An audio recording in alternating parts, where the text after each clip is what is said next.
where does this podcast find you? I'm on Bainbridge Island off the coast of Seattle in the Pacific Northwest. Yeah. It's so great. Every time I see a photo or video that you post, I get a little envious, given that you have the water and the waves right in front of your doorstep, which is awesome. Why don't we get started?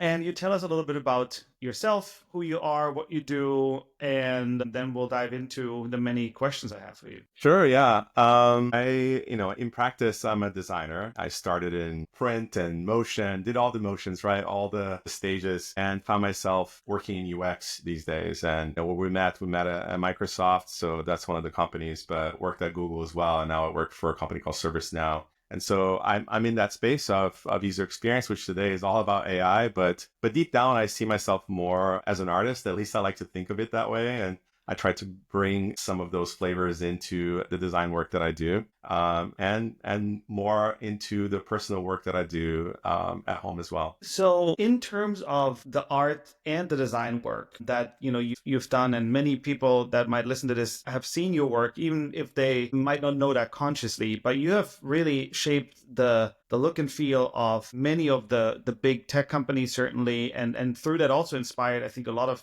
up and coming designers to follow that aesthetic and general approach that you've laid out. And having worked with you, it's been incredibly inspiring for me personally. So before we dive into all of that work, I am really curious because you were really one of the first people that I talked to and have seen really dive into generative AI as part of the artistic practice, creative practice, very, very early on when, models became available, when interfaces were really text-based and really kind of crude and cumbersome and all of that. And you really lean into that in a lot of different ways for still images, for moving images. And I know you publish a lot of your work, you wrote a lot about your explorations. Tell me a little bit about, your early experimentations, your experiences with all of this generative AI stuff. And then, we'll jump off from there. Yeah.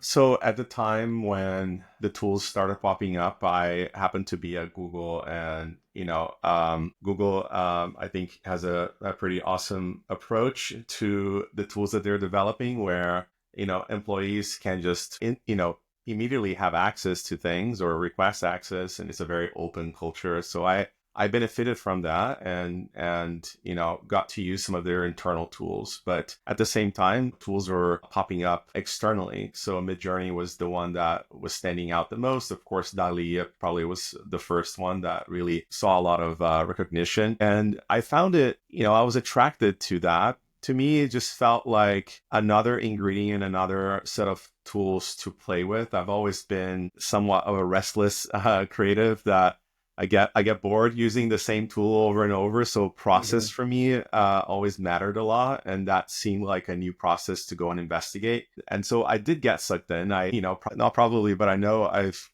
created at least, 23, 24, 25,000 images, using these tools. And am I proud of creating that much? Probably not. There's a lot of wasted time looking back, but it did give me a more interesting perspective, right? At the time, it felt really like a provocation, right? We're creating this literally with these instructions, go into a machine, seconds come back. There's this, looking back even, it feels more like a slot machine, right? Mm-hmm. There's this addictive quality to using it. I don't know if you felt that, but I think I do. I do. Yeah. We can dive deeper into that in a second, but yes, absolutely. Yeah, but I think if I, thinking about this question and in this space in general, and if I were to look back, I remember this is the 90s. I was living in Brazil and I went to São Paulo, and there was one installation where you walk through a hallway. I don't remember the artist's name, but it was a glass hallway. So it was a large room, but they had closed both sides and you had to walk through the room. And there were two robots, robotic arms, that were shooting paint right at a wall at a distance, at the opposite wall away from you. Actually, in fact, it was the other way around. The machines were further away from you and they would shoot paint at the glass. And it was unpredictable. The time between each shot was, it would vary. And as you're walking through, you'd see all that chaos. All of a sudden, you feel that shot, right? And there was an aspect of automation to that that I found fascinating, not so much because it was a robot, but because there wasn't anyone behind it. And Mm-hmm. the human was sort of somewhat hidden underneath that mechanics. And even more, if I look at the work of Theo Jensen, I think is how I pronounce his name, the Dutch sculptor that makes those I think he calls them beasts, these machines that are wind powered, right? And they kind of Mm-hmm. crawl through the beaches of Holland. Of course, there's a lot of building that goes behind that, and of course has to put into place, and the wind pushes it away. Even in the design of the machine, there's something implicit in how it looks and feels and the sound it makes that Mm-hmm. screams at you automation. And so I've always felt like this idea of art, right? That someone is not painting or sculpting or performing. It's a thing that's happening in front of you, and there's no human intervention per se. That to me always felt like this is really cool. And I'll just close by kind of getting to a point that I think, aside from these two examples I just gave, really going back to I now really felt like towards the end, and why I kind of stopped creating so much with it, is that it finally clicked. There's lacking so much artistic depth, right? You can create all these things. There's that jolt of like satisfaction, much like a slot machine, right? Where that rush at the beginning, I don't know, I would imagine, I'm not thankfully addicted to that. But I imagine over time, it loses its reward, right? And over time, I'm Mm-hmm. like, what is this for? So nowadays, I still use out of curiosity and out of information and for my job. I just want to be informed, but less so much about the artistic qualities of the images and videos themselves. Yeah, and I'm really interested in that part too, and I'll ask you about that as well. But just to the first point here that you're making, I think that's incredibly fascinating because I've gone through a very similar kind of cycle of exploration, also realizing the kind of addictive quality of that instantaneous, you put something in, you get something back, and it's not terrible at all. Like a lot of the output now is actually really, really beautiful, but it lacks the depth. And I think once you are a little bit tuned into, in actual artistic practice, you I think get to at least question the quality of what you're getting back. And it's, I've tried to look for analogies over the last year or two now. And I think it's somewhere between this hyper fast fashion and fast food. It's like equally lacking nutrition, You're right. in a lot of ways, and certainly polluting the planet. And I think in terms of artificial intelligence and generative AI, the pollution is both real in the terms of like energy consumption, all of that. That's not talked about broadly that often. Certainly not in the tech hype cycle narrative, but also in terms of what it gives us as humans. So that's one of the many reasons I wanted to have this conversation with you, because I think there's something there that we'll need to explore and figure out how do we leverage this certainly extremely powerful technology for good, but also where do we draw the line and say, okay, this is not serving us or the planet, the world that we want to create in the way that it can be maybe abused, or maybe in itself we're not even aware of the way that it's not, for lack of a better analogy, nutritious to us. Which sort of brings me to a conversation we just had earlier online in comments about a post that John Maeda put out about time as a critical ingredient in making art, and especially infusing meaning into art. What's your take on that? Well, I've been on this, yeah, I've been ruminating on the topic of time and how, how much time I should and it's worth devoting to art. And I think just to kind of connect to the other point that you just made, right, about generative AI sort of being uh, polluting the world and not really sort of checking some boxes, I think at the human level, like for people, right? You'd argue that design is there at the most basic level to solve problems, right? And on the other side, art, it's kind of like a conversation, right? The person has something to say, to express. And then for myself and for many others, it's really like a singular conversation. You don't care that other people even see it, but often it is nice for it to be a conversation too, for other people to then reinterpret what it is that you created, and then it ignites some kind of conversation or emotion reaction. And I feel that nowadays, if you think, what is Gen AI really doing, right? Let's not talk about agentic and agents, but just generative in general. What is it doing? Well, it's saving corporations more money, right? At the end of the day, is there a problem that's actually saving? Sure, we can go deeper into, the impacts of it may have in healthcare or in some other areas, but up to now, and especially in the creative world, it's there to just create more mass content and then save a buck, right? And so if I think more about now, the practice of design and the practice of art and then the role of time, I very much want to claw back all that time and invest into people doing thoughtful work. Gen AI right now, I think we need to move past the novelty aspect of it, right? Like it's, what is lacking is our ability to really clearly have something to articulate. Like what is the what that we're trying to really say with whatever we're creating? It's really difficult to engineer that in Gen AI right now to give answers that are aligned with the what you want to say.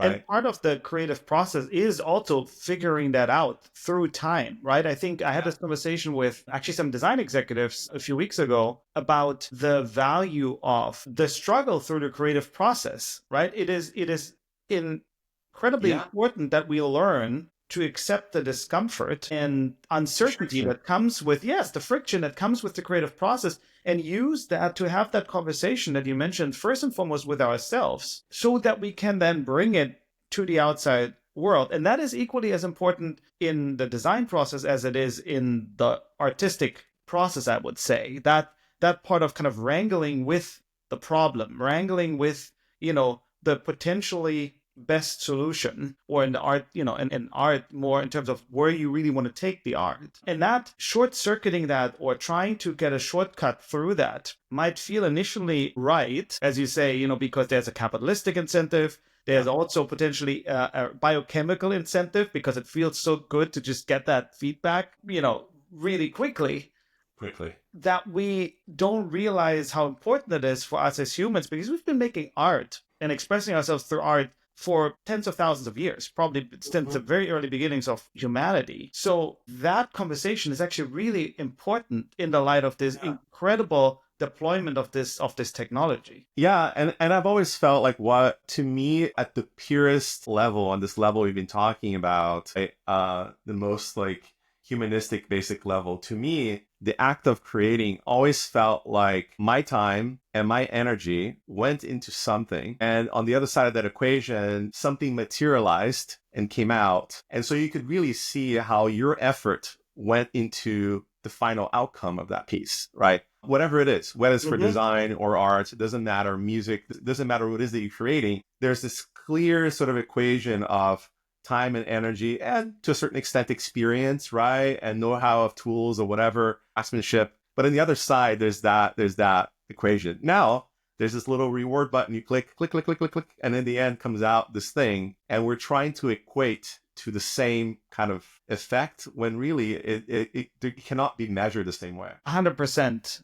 And, what this brings me to, I wrote 2 years ago, I think, I wrote this essay on authentically human. And part of that is a kind of philosophic exploration around a Buddhist concept of the 8 bodies, where basically the concept outlines or describes that when we make something, we basically leave a part of ourselves in the work that then connects to other humans that interact with it. And that, I think, widely can apply to anything that we make. It can be a very functional tool, and it can be a piece of art. And I think what I find so interesting is in the context of generative AI, there's this very dominant narrative of well, it's just a tool and it's just going to make everything better and more efficient and this and that. But on the other hand, I think we need to have more conversations about what you were saying in terms of, well, what does this say about us? How can I actually say something that's actually important or worth saying?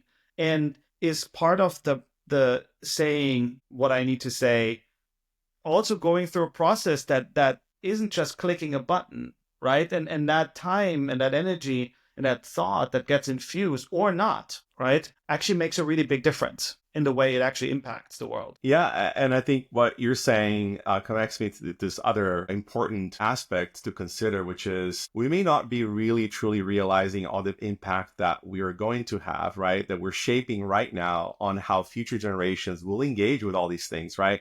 How they're going to learn, how they're going to express in art, and how they're going to create design, and how they're going to communicate, right? It has so many ripple effects, and we don't yet know what those, what the outcome will be. Well, right now we're thinking, well, this will revolutionize everything for the better or for worse. That's something I think it's worth, pausing, putting some brakes, or at least being hyper aware of along the way. So that's something I'm definitely attuned to. I agree. And it brings me to one of the notes actually made when you and I spoke last, where you said we're all feeling our way through it. And I would probably put a little asterisk on the all, because I think there's certainly a lot of Right. people that are feeling their way through it, but not everyone. And in fact, I think a lot of people actually are thinking their way through it without feeling their way through it.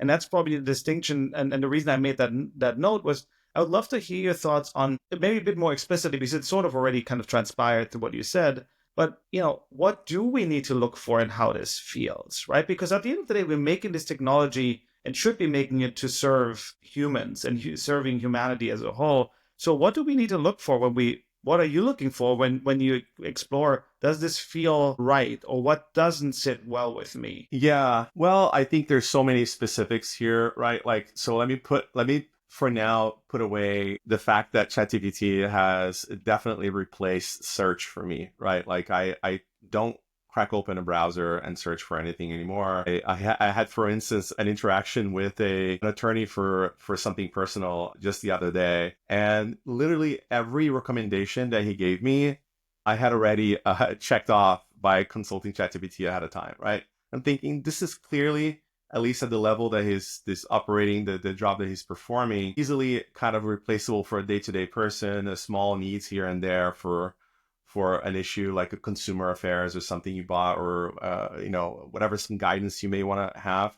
100%, like that you will see the value right away. Mm-hmm. When it comes to how it can replace creativity, I think it's not entirely easy to put a finger on it. I don't actually have the quote right here, but I did read an article that popped out the other day. The Microsoft research had some insights around the impacts of generative AI in the workplace and how it made people less prepared for eventualities, and how they weren't as kind of on their feet Mm-hmm. and sort of be able to react as instinctively as they did before. It seemed like people were more dependent on asking a machine to kind of reason over a problem, right? And so now, if we get even more specific, and I think more about imagery, videos, or photos, it's been on my mind definitely because I have a lot of acquaintances and friends that are photographers, and probably it's one of the most disrupted Mm-hmm. areas of Gen AI, right? Because somebody can say, well, I need a photo of a beautiful landscape. Right. Do I pay hundreds of dollars, thousands of dollars, or tens of thousands of dollars for something custom for my brand? Or do I want to go click, click, click, and then you get 10,000 iterations, you pick one or 10 or Yeah. 20 for a few bucks? Well, to me, it actually really matters the story behind, right? Mm-hmm.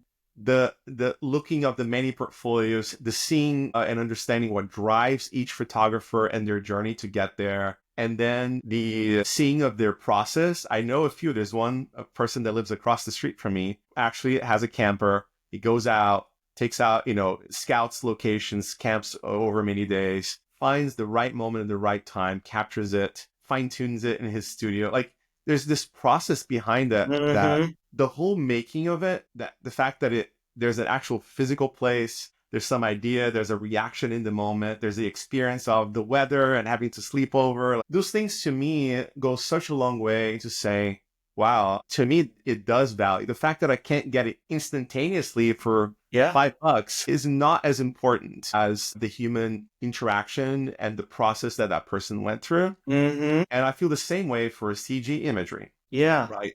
The fact that a 3D artist will like craft a shape, put into place light, texture, shade, and then animate, to me, it matters so much more. And so, but I know that I'm the exception. And at least right now, right? And especially for those running businesses, and they think 100K versus, $10. What would I choose for one process or the other? Not everyone can afford the 100K.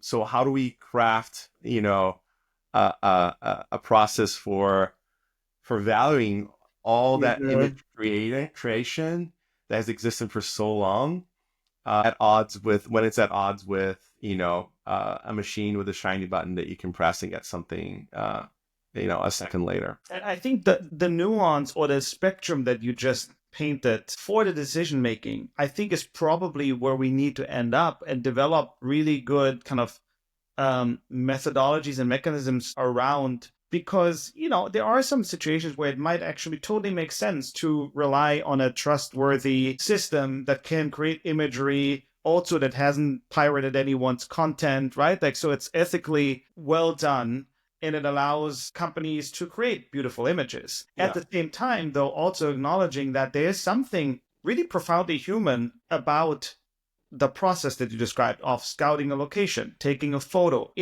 crafting all sorts of stories that we ultimately resonate with as humans. And in that light, I think these conversations themselves are so rich and useful because the dominant narrative is not that. And also another thing that this made me think about was, it's really interesting. My students, for example, and I think it's a general phenomenon around that Gen Z and maybe even Gen Alpha generation, how much they go back to connecting to artifacts that have more of that, real world connection, from film photos to, vinyl sales, I think at an all-time high. Right. Walkmans and cassette players. And that's really, really fascinating because I think it's not just a trend for trend's sake. I think it's one of those things where it really, those are artifacts of the real world.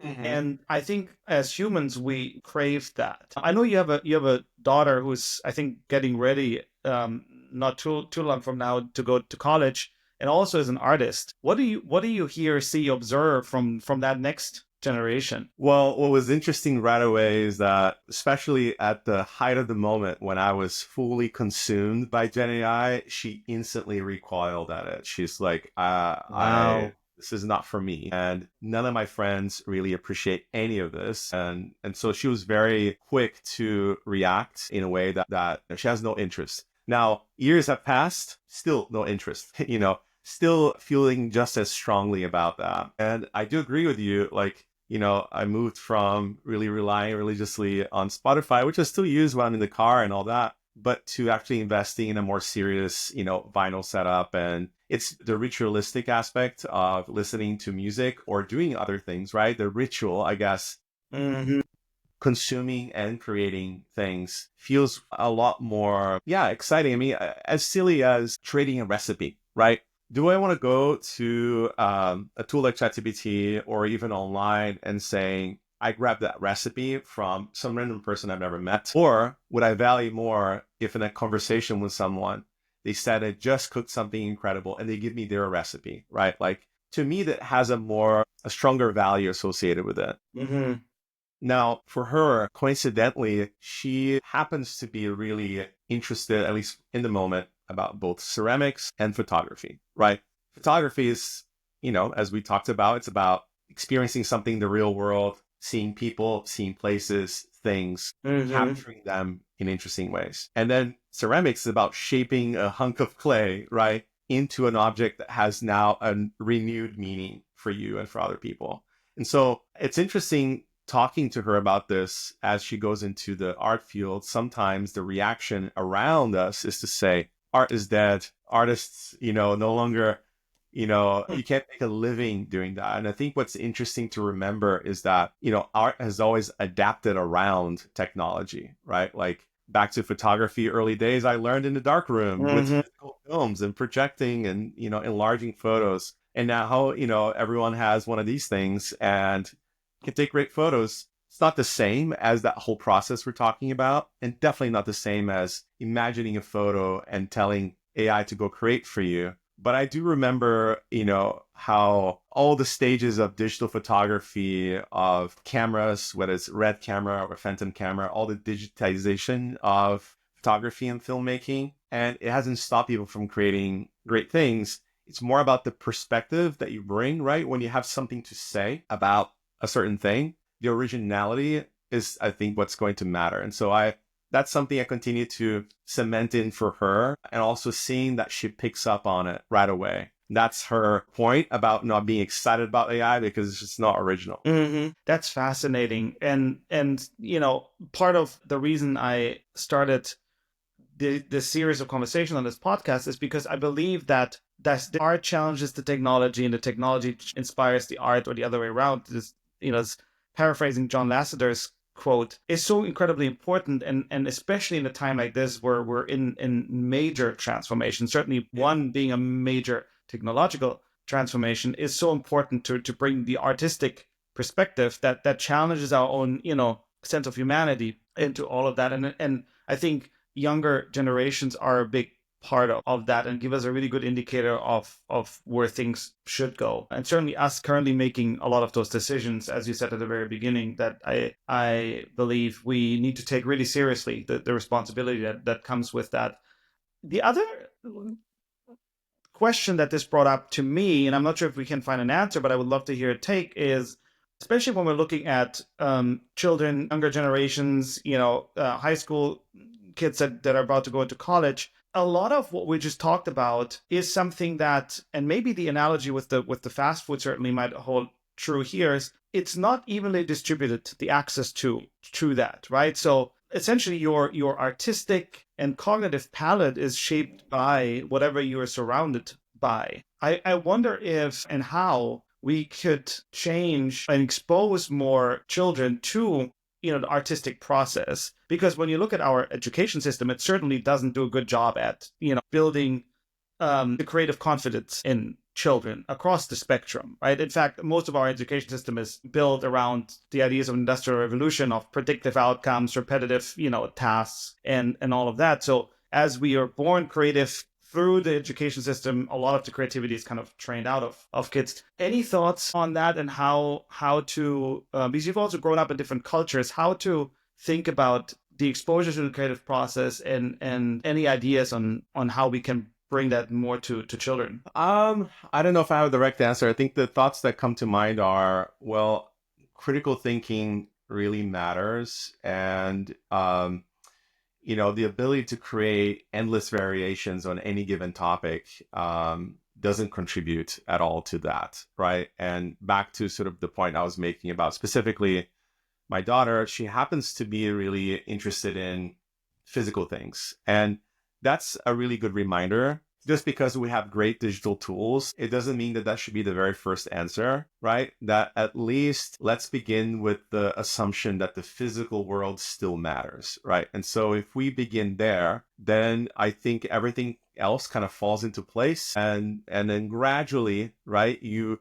insert digital tools to aid, right, in the creation of something specific. And over time, then you realize it's just another tool in my tool belt, rather than I am worthless without these tools. Mm-hmm. Yeah, which is sort of what you also kind of quoted earlier about the Microsoft research of, we need to equip young adults, but also professionals still with the critical thinking skills and the kind of foundational skills, so that they can determine how to use any new technology, any new tool in the best way to serve people in the real world. Exactly. Yeah. And so for me, I think remembering that, I'll give an example back in photography, and that this might help sort of allude to what I'm thinking. As I witness cameras evolving so rapidly and becoming, faster at taking shots, the ability to take 10, 15, 12 shots, in a second, did that mean that all those 10, 12 shots were incredible? Well, most of the time they really weren't, right? You point and shoot and you get that volume back. But I could tell right away that at least I, in reviewing my own shots, wasn't appreciating them as much. Eventually, as I shifted over to manual focus, I would have to really kind of get in the moment and breathe. And I refer to that as sort of slow photography, right? Which is, it's not the moment I pick up the phone and go boom, boom, boom. It's just more of like, I'm in the space. There's something special about this space. And I would experience the space, and I still do this when I travel or when I feel in the mood to go out and photograph here. Can I feel, immersed in the space and experience it through my lens, rather than pick up the camera as a tool to then capture and say that I've been here. Mm-hmm. And so I think the same can apply to other tools. It's the idea of getting the pen and paper or crafting even a logo, which, instinctively you think digital, but so much of it has to do with the ideas that are infused in the logo, not so much of, am I using the right vector tool, Do I have the right Mm-hmm. trend infused in the shape? And so I think that applies to all. It's just like take your time, think, go out in the world, explore, consume, and your experiences will then help shape kind of your perspective and what else you have else to say, right? In whatever you're creating. I love that focus on really intentionality and mindfulness in really your own human experience that you can then bring into your work, which is I think a great way to summarize a lot of what we just talked about. I want Yeah. to shift gears, but I think it really nicely connects because as a creative director, you have really, and I said this at the very beginning, given several of the big tech companies their look and feel. You've been instrumental in the work that you've done at Microsoft to really infuse the way the company is viewed, the products are viewed and experienced with a completely new modern touch. You've done a lot of that very similar work at Google and now at ServiceNow. So you really have, with your work, with your creative work, shaped and reshaped the relationship that people have with those brands. Now, basically picking up from your last point, how do you believe that branding and brand work has to evolve in this world where really a lot of the artifacts can be so, I guess, soulless and can be just produced, as we just discussed at length, with the push of a button? How does the brand work have to change? What stays the same, but also what are the things that you foresee will have to drastically change? Well, first of all, I should say thank you for saying those words, but I would be the first one to definitely want to recognize all of the artists, right, that I got a chance to work with. What I was really proud of the work that we were doing specifically at Microsoft was the fact that it was very much artist-led, right? It was about uh, curating specific partnerships for whichever problem we wanted to solve, like whatever story we wanted to tell, whatever feeling we wanted to evoke, right? So back to that earlier point, having a point of view and a perspective on where you want things to go, how you want to shape that narrative was really what mattered. And then the next stage really that made things really shine was then giving control to the artist and putting them in the same zone, right? But then allowing them to bring their own experiences and perspectives and processes, right? Like often it was about like really seeing how they went about their process, even though it was digital, that kind of brought more of that authenticity to the work in general. But kind of circling back a little bit, I think I'm not the first person to say that what matters in branding is probably storytelling and trust, right? Like, am I captivated by the stories that this company has to tell me about its products? And do I trust them enough to want to use their products, give them my money? And for me, that relationship is instinctive. It's always felt that way. I think probably one of the earliest brands as a designer that I felt that way about was Nike. I think Nike has for so long had a really crisp perspective, a really strong editorial hand in everything that they made. And so I felt good about those two things about their brand. But nowadays with AI, right, it has the ability to generate so much content at scale. It's going to be important more than ever that sort of branding and having that perspective has a role to play in the process, because when everything can be synthesized to just like a little push of a button, right? It's authenticity that's going to matter most, right? Having a point of view into not just what has been created, but sort of like, why did you create this? And then for me specifically matters also how you created this, right? And so I think for companies that embrace AI in their branding process, having a strong point of view, not just about efficiency, but about meaning too, will go a long way. And I'll give credit to some friends of mine, Helga and Matthias. They run this small studio in Germany called Sumform, and they've embraced the idea of automation in some client work they've done. But they've actually created essentially all of the rules and the design elements that will show up in this automation system that they create. But then they create the system, right? The tool that then generates the series of images, and gives that control to the client. So the client has the same feeling like they're saving dollars, saving money, being efficient, creating the moment, as opposed to saying, let me open a PO and hire this agency to go X. Instead, they can crack open the tool and go generate the thing they need. But instead, it's being crafted with a point of view that's already been kind of vetted and aligned to a strategy. And I feel like that's the way forward. Eventually, we might get there, right? Where there's a there's an AI tool in the end, but really the input is much more human than what it feels nowadays. That's really interesting. And it reminds me a little bit of, I forgot who the client was, but Pentagram got a lot of public shit when It was the US they, government.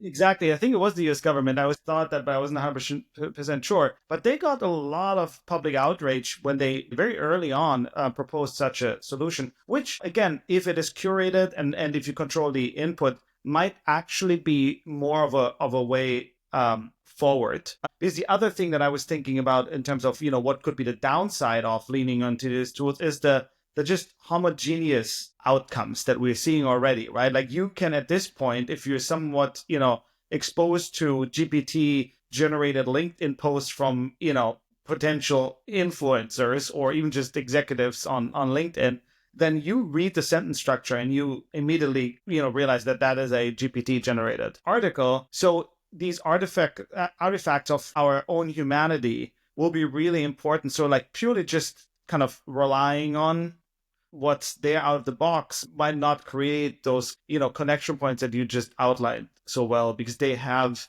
you actually need that unique point of view, as you said. Yeah, I actually reshared that article and I posted on LinkedIn specifically the work that Pentagram had done. And for me, they stood out so much at the beginning of my career as an agency I looked up to, and they still to this day do incredible work. But what I felt it didn't sit well with me, specifically that project, because they were emulating, right, through a generative tool, very human gestures. Exactly. And I felt like it was at odds with the tool itself to say, I'm going to use this thing to automate this humanistic expression, right, into seemingly infinite creation, as opposed to, using it for something more authentically digital. And so I felt like it was just a missed opportunity to say, if this is the aesthetic you're after, why not then work with real people using real materials? And they did have a little bit of that in the beginning of their process to be, to give them credit, but it still felt like it was, the wrong use of the tool for the project. So yeah, it certainly my brought up, point of view. I think it certainly brought up exactly those kind of questions, which, given how, nascent the technology is and the methodologies we're building around it, can be both useful to stir the conversation, but also, I agree, it had certainly a negative aftertaste for me as well. And I think it is one of those things where I would hope that leading agencies, creatives, designers would really take more of a stance that goes beyond just the immediate commercialization or commercial use, and certainly at least be part of the conversation of, okay, here are the things that we don't know, or here are the things that we need to figure out, because they could potentially lead us down a path we want to be on. With that said, I have two more questions for you before we wrap. So the world will look very different in the next 10, 15 years from now. My question for you would be, as a creative leader, what do you envision as a future? And maybe to make it a little bit more kind of pointed and personal, we talked about, you mentioned, your daughter, she's also an artist. What advice would you give the generation of future artists that your daughter is part of to lead into that future? So what future do you envision, and what advice would you give that next generation of artists to lead into that future? Well, I think it's difficult to imagine a future where we don't have AI infused into everything. It's just a new reality we live in. Right now, it doesn't feel very much it's at the center of every interaction. So clearly, I think what we're all not holding our breath, but it's currently what keeps me excited in the space of UX is sort of like, how are we going to shape that? If applications, the way we see them today and interact with them today are dead, what's the next version of that and how can we contribute to that? So that excites me a lot. But I like to think that we don't lose the value of slow and thoughtful work. And when we say slow, often we say, okay, if it's slow, why is it even valuable? Well, I would recommend you read this book, Slow Productivity. It's going to change my perspective a bit on this idea of speed versus, slowness, and that, really impactful work needs to be done fast, especially in the space of technology. You look at any job post nowadays, and I would be surprised if it doesn't say fast-paced environment, right? Everyone is very excited to say, this is a fast-paced environment. Great, let's go. Well, I wouldn't be so excited to join a company that, announces that so proudly, because I don't think it actually yields the best work. So I would say, more importantly, anyone that's leading anyone, any creative leader, I hope that we all continue to champion the idea of depth over speed, right? And Love for that. anyone managing a team, this is the biggest point of friction, right? The business and leadership sees these impeding or this incoming threats or needs or pressures, and the instincts is to say we need to move faster. I would argue is we need to do fewer things, right? So the idea of like, let's focus on fewer things of high quality, to me, is still what gets me excited and up in the morning. And then along with it, I would say originality over optimization. AI is all about, oh, we're going to optimize all these processes. Great. But what's left behind, is it more original? I argue it's not. And so even if there is a lot of friction in human to human interaction and alignment and all of that, I would argue that along the way, there's more originality perhaps infused into it. And that's not always true if you're trying to make decisions with like 20 people, right? But arguably, if you're saying, oh, half of our processes are automated, does it remove some creativity and originality from the process, especially in the creative field? 100%. So I'd say let's make sure in the future, I want to imagine is a future where true human creativity, right, is special, right? And that, as we're saying earlier, we kind of encourage and actually try to infuse some deliberate friction in the creative process. So it's not everything is just easy now. Press a button in Figma, new app renders in front of your eyes, go onto some image creation tool, press a button. You no longer need even to think, what kind of thing do I want to imagine and iterate and suffer through a little bit to get to the other end. One of the things that has made me think is we're often sold this idea that friction is bad because it slows down, which friction does, right?